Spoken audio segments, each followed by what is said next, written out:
Aloha, everybody. I'm Annalisa Burgos here in the Hawaii News Now Digital Center. And today we are joined by Senator Troy Hashimoto from Maui. Thank you Welcome. so much for having me. It's good to have you in our studio and to talk about this new legislative session. Yes, we're off and running. Good luck to you. For you, I know we've talked about housing, obviously, as chair of the Housing Committee, Senate Committee. What is the big priority for you? Yeah, I think really this coming session, it's kind of been for these last couple of years. It's the focus on affordability. I think you've heard about it in the governor's State of the State address. He's talking about tinkering with tax policy, just to pay for a lot of the things that are happening from the federal level. I think we're really worried about the slowing economy, and so a lot of people are possibly getting less hours. You're going to the store and things are a little bit more expensive. So it all compounds, right? And I think that's what we're really concerned about. I think when you take a look at someone's paycheck on a month to month, where does most of their budget go? And it goes to housing. And so if we can make a difference in the housing space, then I think that is, it's going to make a lot of people be able to afford living in Hawaii. And so that's why I've personally focused on that. I think people on Maui really care about that deeply because, I represent a very much working class district, and I think they're looking at every single day, every single month, how do they make it work? And of course, I think I'm tired. I think a lot of people are tired of seeing all of our family and friends move to the mainland. And so I think we have a mandate. We have to make sure that we're keeping this top of mind and we make some progress, right? And I think if we don't, there are dire consequences. And so I think this session, again, unfortunately, we don't have as much money because of the slowing economy, but I think we have to get really creative with the funds that we do have. I think there is a lot of funds that have carried over from the good times, and we have to continue to spend that wisely. So we're continuing to make, I think that we anticipate making small investments in housing. I think the big things is in reinvesting in our housing trust funds, the rental housing revolving fund, the dwelling unit revolving fund, and that is supposed to create some of the housing. But I think what we're trying to figure out is we can't subsidize our way out of the affordable housing crisis. And so I think we're trying to really build up the staff at our housing finance agencies and our development agencies. And so I think we have a couple bills this year that will try to enhance, partly it's their salaries, because if we can enhance their salaries, then we can get better people, and then they can give us more creative ways of how to build funding with less subsidy. And so I think that's a really big push this coming session is to build up our staff. And I think when you take a look at state government, a lot of our expenses goes to our staff. But I think we are having a really hard time recruiting and retaining. And we really have to take a deep look at why is that, and how do we change and shift that mindset of that working for state government is laudable, but we know that a lot of people just look at the bottom line. You got to pay me well to come work for state government. And so I think we're going to try and see what we can do in that space as well. Yeah, well, when you talk about staffing, we talk about how many vacancies. Absolutely. Thousands of vacancies. Yeah. What is the challenge there? Is it, like you said, is it really just pay? Because I would think, the benefits or some of the other benefits of being in the state government would work. Yeah, we are one of the few entities where you can have a defined pension if you stay with us long enough. But I think if you tune into our Ways and Means Committee, and I spend a lot of time in that space with the Money Committee, because that oversees a whole lot of different things. But I think we talk a lot with our Department of Human Resources and to see what is the issue. And it's kind of frustrating because a lot of people point the fingers. They're like, oh no, it's the hiring department that's the problem, and the hiring department says no, it's when we are recruiting for civil service positions, it's the Human Resources Department that's not giving us the people in a timely manner who apply. And so it's cutting the red tape. I think people don't want to hear the excuses, right? And I think part of it is we have to, if someone's interested in working for state government, we have to onboard them very quickly. I think we successfully brought on some of the folks that were departing the federal government into state government. I think it was only a couple hundred, but I think it helps our state vacancies. But I think at the end of the day, there's a lot of positions that we need to redescribe their position and to update what they're actually doing so that they can get paid a little bit better. But that takes a little while and takes a little bit of work. And I think for the whole state to do all that, it takes a little bit of time. But we're really focusing on that. We're supposed to come up with this really big study of how to reclassify positions. doesn't sound very fun, doesn't sound exciting, but you know what? When you make a call to the agency, you want somebody to pick up the phone, right? So I think we need to make sure that we fill those positions so that you're able to get the services that you deserve as a citizen. But we do play a role in different ways. Education. I know that's also a very big priority. Is there any bills that we could look forward in that space? Yeah, I think this year in the Senate, we have actually combined the Education Committee, the lower Education Committee, and the Higher Education Committee. So it's a really big Education Committee that we haven't seen that in a couple of years. I think it was like that before. It was separated. Now it's back together. So we'll see, pre-K all the way through, graduating from the University of Hawaii. And so that's what we get to oversee. It's 5 members, and so that's a lot. That's a lot for 5 members to take on. Was that for efficiency's sake, or what was the benefit of doing something like that? I think at this juncture, I think we wanted to see a full scope to make sure that the full pipeline is working. I think we've seen a lot of silos that have taken place, and so this is an attempt to kind of break down those silos. And I think there is a whole range of issues that we will be tackling, right? So I think in the DOE itself, I think there is a question of what is the quality of our education, and I think that's always top of mind. But I think a lot of the educational policy we leave to the actual the Board of Education, right? We have a Board of Education for a reason. We don't necessarily want to meddle on specific education policy. But the big thing that we as a legislature always try and figure out on behalf of the Department of Education is we fund a lot of their facilities, and we have a facility in every one of our districts. So we're very interested in that part. But I'm sad to say that right now the DOE facilities is broken, right? I think you take a look at what our backlog is of maintaining the facilities, and we're not sure what that exact number is because that's a moving target, but I'm sure it's in the billions of what the backlog is of how to repair and maintain our facilities.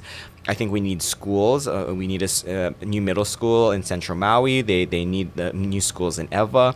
But I've seen cost estimates of that are skyrocketing, right? So just to build the middle school in Central Maui is going to cost $200 million. Oh my and that's gosh. a huge number, right? I think our state budget is about $15 billion, and to one new school, and then you're going to have to, and that's a middle school, and then if you're going to build a high school, it's probably double that. And so our costs are really getting out of control, and so we really need to think strategically, think fundamentally of what are we going to do to hit a reset on the school facilities. And I think we really are going to have a lot of bills that discuss that. We're going to have an info briefing, in fact, later today on some of those issues, today and Friday. I wanted to ask you that. Good thing you mentioned that because I remember a story that we covered before was the lack of fire alarms. A lot of the buildings were so old that they weren't equipped up to code. And so that is a concern for us. They have to do an assessment to see what needs to be changed out immediately. The challenge is how do we categorize that upgrade, right? Is it a repair and maintenance which needs cash, which we're short on this year? Or can we use bond funding, which we're going to borrow money to fix the fire alarm? I'm hoping we can, because it's going to last for the next probably 20, 30 years. So there is a nexus of using borrowed funds. But I think that's the back and forth that we're having with the DOE, because to balance the budget, the governor did restrict a lot of the repair and maintenance monies, which is cash. The legislature gave the Department of Education a good chunk of repair and maintenance, but that's been on hold to balance the budget for this year. And so I think we need to figure what is the strategy moving forward for the department to upgrade facilities. You see it every single day. You take your kids to school. I'm sure your kids are seeing it. Our facilities aren't the greatest, but when we have all these schools, I think we're going to have to really be on it on what our future looks like. And I think we're really going to have to get serious on the number of facilities that we have. And I know it's a hard discussion, but I think we're going to have to close or consolidate some of the facilities.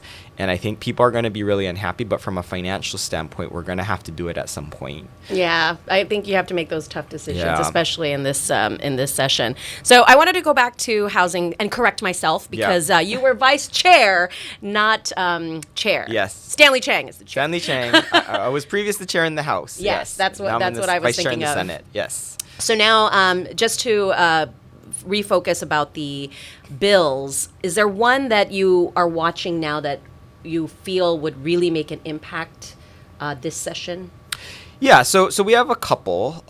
One of them is we're focusing on permitting timelines because I think what really our focus is what is driving the cost of an affordable housing development.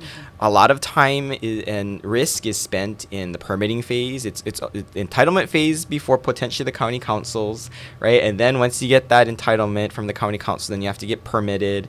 And permitting in itself takes a really long time. And so we're trying to drill down on what are the issues. We created a speed task force. I don't even know what speed means, but I think essentially it's all relative. It's all relative. We just want to make permitting faster, right? And so I think what the goal is to develop bills that will move projects along to help stimulate the economy and to create affordable housing. And so out of that task force, where we had a multitude of people come together, and I think the one thing that I took away was, we have staffing problems. All the counties are saying, well, we can't move permits quicker because we don't have the staff. So essentially what this bill does is it allows the counties to use the general excise tax surcharge, which they cannot do now, which is a state surcharge that we've given to the counties to allow them to pay their permitting staffs a differential.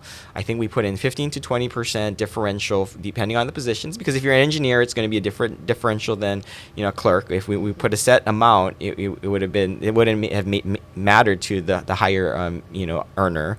And so hopefully when they have those differentials, they can hire those positions, and then they can't at least say that permitting is slow because of staff. And once they fill those positions, hopefully then they can figure out, okay, what else is slowing down permitting, and then we can start to fix that. So that bill is a pilot program. We think it's really important because we want the counties to fill all their positions. And then it also has incentives. If you hit certain goals that they get to set, then they get 5% incentive bonuses, right? Because there is no upside for permits moving faster in government. In fact, there's only downside, right? Because if they move a permit faster and it's wrong and they get sued, right, they're in trouble. Right? They have to go through litigation and all that. But so that's why they always say, okay, well, I'm going to be absolutely sure it has to be absolutely perfect, and there is no upside. So we have to give a little bit of upside for these permitting folks to move permits a little faster. And so I think that'll be a very interesting bill to watch. We're also doing another a pilot program to see if Hawaii Housing and Finance Development Corporation can move some of those projects faster simply through a novel concept of coordination. So if you can bring the state and the county and all the departments that are going to oversee permitting for that project, if you can bring them into a room, can you move a project a little faster? So that's the concept we're trying to allow HHFDC the power to convene and the power to expedite their own projects, because they truly are doing the affordable housing at HHFDC, and if they can't move their projects faster, I don't know who can. And so that's the goal out of another piece of legislation that we're trying to push forward. Yeah, no, that's a good point, especially with people working in silos. Right? Absolutely. That's, I think, at least what I've heard from the Oahu challenges is people are having to take their projects all to these different entities, and it just causes a lot of those delays also. Right. So. And it's also getting comments back, and once you fix those comments, you go back to the bottom of the stack, right? Yeah. And so can we get people together to say this is important and let's move it forward, and it has our attention. Okay. Well, that's good. Those are two concrete bills that we'll be watching, and I think those are the types of solutions people want to see, and not just a lot of this talk again, because we know what the problem is. Yes. It's just what can we do to actually fix it. All right. So as we wrap our interview up, what is your kind of goal for this session? Every year we do talk about all of these challenges. It feels like every year it's kind of like Groundhog Day. It is. Housing, cost of living, education, all of these challenges, and it just there's always something happening, whether it's the fires, COVID. That's right. This year it's the federal cuts. How do you stay optimistic that there are changes that are coming, and are we moving in the right direction? And by the end of the session, what would you, I guess, rate as a success? What would be a success? Yeah, no, I think that's a really good question. I think the definition of success is making sure that we make the correct investments in the housing space. I think a lot of the investments that we need to make need to be transformational investments, right? They need to be groundwork, laying the groundwork for future development. I think regional infrastructure projects. So I think I always look at my home district, what are the regional infrastructure projects that we need to put in place so that it opens up more development, right? So I think we're trying to do a state-county partnership for something very novel, like we're going to give some money to a wastewater treatment plant in Central Maui. But if you don't have that Central Maui treatment plant, that's going to be the bottleneck for the next phase of development, because you're not going to have enough places to put the wastewater, right? And I think we have to take a look at every region throughout the state. What are those regional infrastructure projects that they need, right? Here on Oahu, it's Iwalei. What are we helping Iwalei to develop into? Because I think the city and the state have big plans for that. There's a rail coming through, right? Working through in the transit-oriented development zone. So it's making sure that those projects are funded, and those are the kind of projects that we can fund, because we always will have a capital improvements budget, right? We may not have operating budget to give to operating things, but we always do capital improvements. And so to making sure that those investments are there, I think to me that's open, that's a gateway, and those are investments that we need for future generations. And I think we all need to understand what those projects are. So we're working on that. All right. Well, lots of good things Yep. to come out of the issue of housing, which is good to hear. So thank you again. And we want to thank Senator Choi Hashimoto for joining us on this session of Capital Connections, and we'll be following closely. All right. Thank you so much for having me. All right. And I'm Annalisa Burgos here at Hawaii News Now.